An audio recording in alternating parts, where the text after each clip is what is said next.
this sort of okay, thanks me score. Oh, we transposed to D major. What? When did that happen? Oh, sorry about that. Forgot to put my Discord in Do Not Disturb. Alright. Let's go down. We'll join the group. Yeah, so it's quite nice here. Oh yeah, I have your Whoa. cap and your hand. Yeah. I don't know what I was going to talk about. I completely lost my train of thought. And I think I forgot to turn on the mic too on my phone. The music was good. It was nice. It was fun to make. Who are you talking to? Yeah, asking me who I was talking to. Like as if I haven't told them what I was doing for the last 15 days.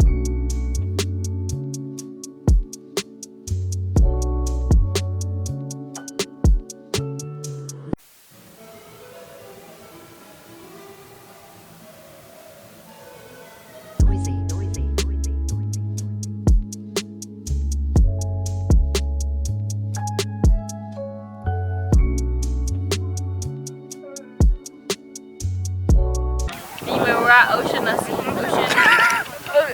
No, I'm gonna get it right. Oceanessie. I don't think that was right. I don't think it was right either.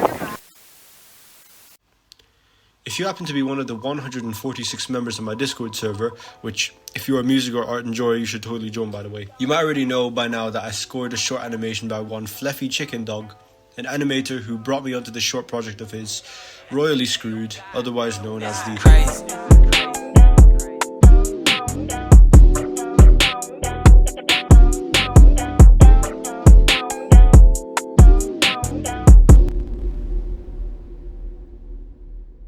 To start with my work, I was given a storyboard from Fluffy to score, which of course I did after like 4 months. In my defense, I was told beforehand that this thing would take a long while, with all of the tough work that goes into animation, including the shading, lightning, hello, ka-chow, and everything. Lighting and everything. And that's not even taking into account the voice actors, which Fluffy recruited. By the way, I must say, you have good taste. So, of course, the score. I went for 60 BPM so that the tempo synchronized with the slow inevitable crawl of time, and scored second by second, being sure to synchronize everything accordingly. For the main theme used throughout the piece, I took something from a rescore of Fluffy's I did a long time ago.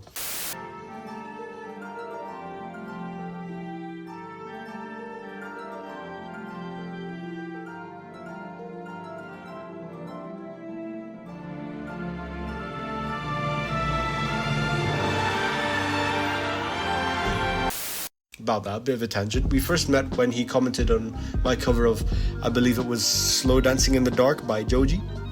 Like the older one, because I made two.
This is going to be a very unfortunate experience for people who like their good mic quality and good and lack of lagging, because this is like the equivalent of a 2004 tutorial. I forgot to unmute the desktop audio. Oh, amateur hour, hello. So what we're looking at here is the full score for what I gave to Flip. And if, by the way, if it wasn't clear enough as is, I write in MuseScore.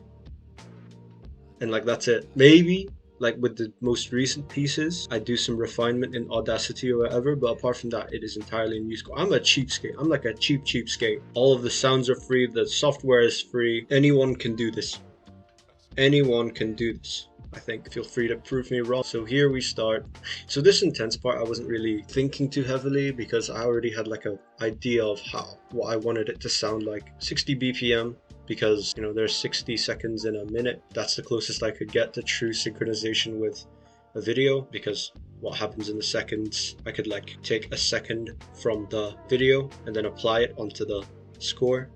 That's like a TLDR, but that's basically what I was doing. See, I'm gonna look at this later and then realize I'm making no sense. And then I'm gonna kick myself spiritually because I'm not that flexible. G major, also in a concert pitch because I'm basic like that, you know. So it's just easier to read as well. Snare drum going with a triplet 16th note type thing going on here. Work.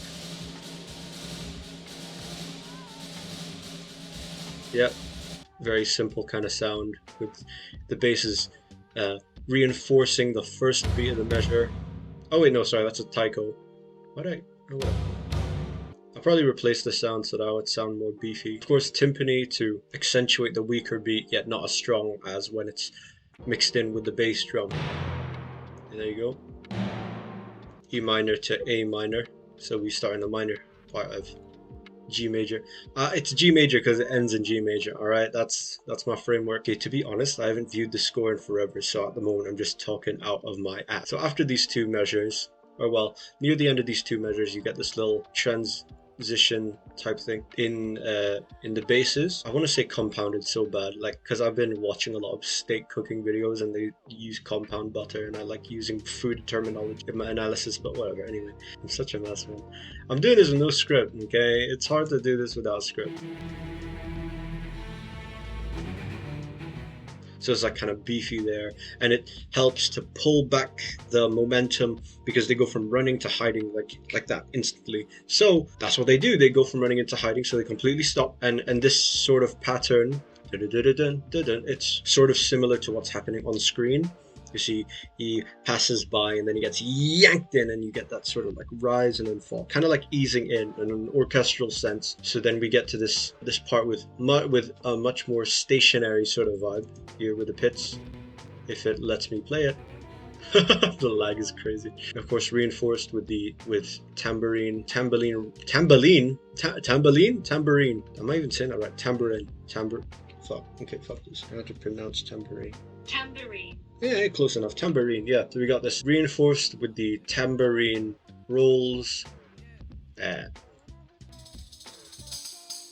And I didn't want them to instantly stop like that, because otherwise, again, lost momentum. And realistically, I treat the orchestra like a person, in which like when you're done running, you don't exactly just collapse and die, now do you? No, you like slow down.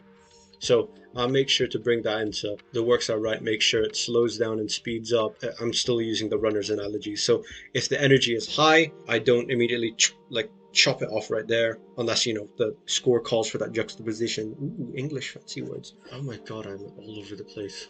All right, back on track. So it's reinforced by the tambourine here, going work with the tension that's already brewing in these fun little chords here. Oh, it's not chord. They're octaves, my bad.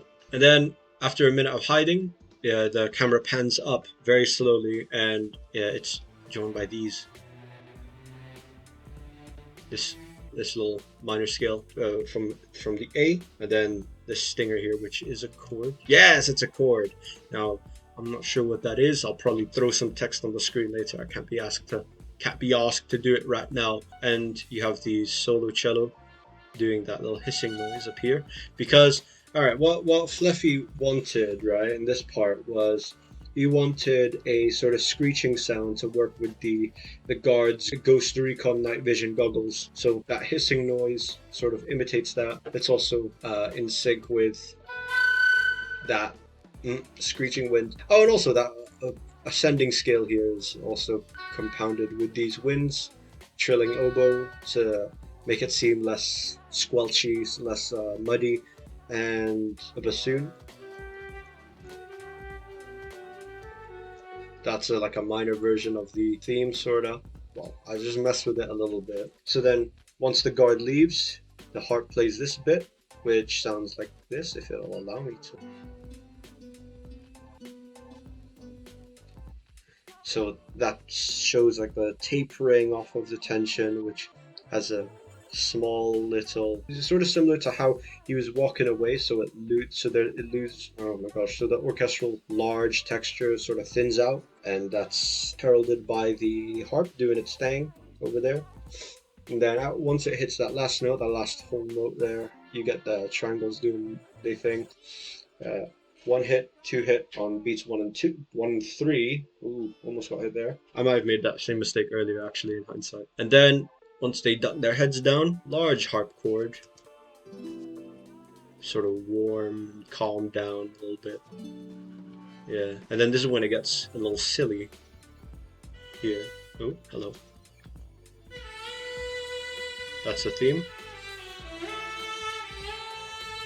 And then it's handed off to this silly little B-flat clarinet doing its thing again.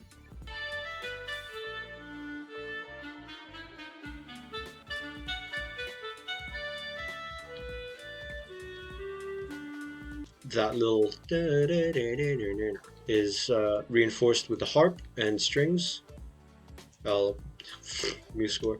See, my laptop is it's a miracle it still works, but you know. So it's a general outline of the harmonies following it, and you also have that in the strings too. Right? Learn my lesson. Learn my lesson. Oh, hello. Oh, never mind. Let's see this time. No. See, I have huge technical limitations, but that's okay because I still enjoy writing music. So that bit in the clarinet gets handed off to here, which carries on an element from the theme. The little silly figure that was previously established here, that dun ch dun ch dun ch, it becomes dun ch ch dun ch. I actually got this from that Alphys theme from Undertale. I forget what it's called, but you know what I'm on about, because you have these minor seconds here, just kind of having like this sort of weird vibe going on with it, and it's discomfort, but like in the sense that, ooh, we just got out of that, woo, oh my goodness, you know, that kind of vibe where it's like, oh, let's be silly so that we could wean off the adrenaline from the previous situation, something like that. I don't know, I'm not good at words. Oh yeah, the trumpet also has a very nice solo bit here, which is from the previous clarinet part, but it's elaborated further here, if it allows me to play it. Trumpets love their solo bits.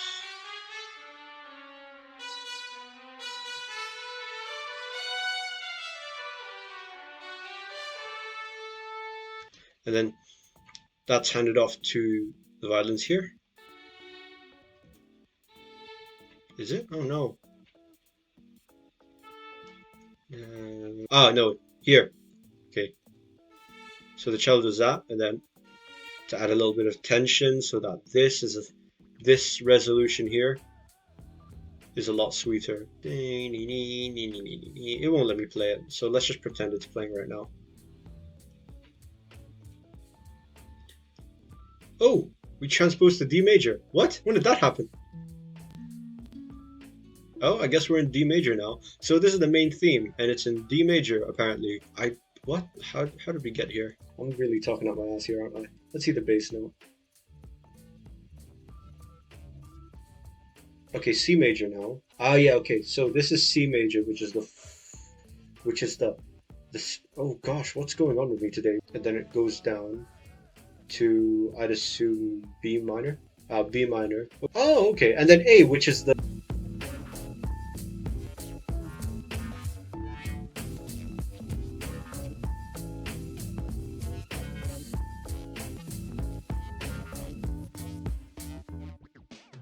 This is my first time looking at the score in like months. So I guess I have to do my analysis videos immediately after I write the piece, but that's my fault. My bad. Sorry. Oh, sorry about that. Forgot to put my Discord in Do Not Disturb. This is a pretty classic like chord progression. 2, 5, 4, 6. I'm assuming that's what it is. I'm not going to check because, yeah, close enough. Ah, yes, we have the descending figure, right? This is one of my favorite things of all time, right here. Right when the theme reaches its terminus, you have the sort of, okay, thanks, muse score. Before the theme reaches its terminus, you have this theme. This signifies that we're nearing the end. And then this last sting.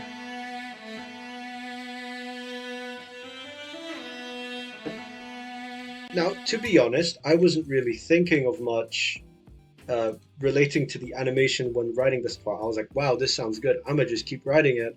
And then we just... So that's how we... So, and one of these, this kind of movement, that descending, that near chromatic descending thing, figure, whatever, was a hallmark of my style at the time, like a few months ago.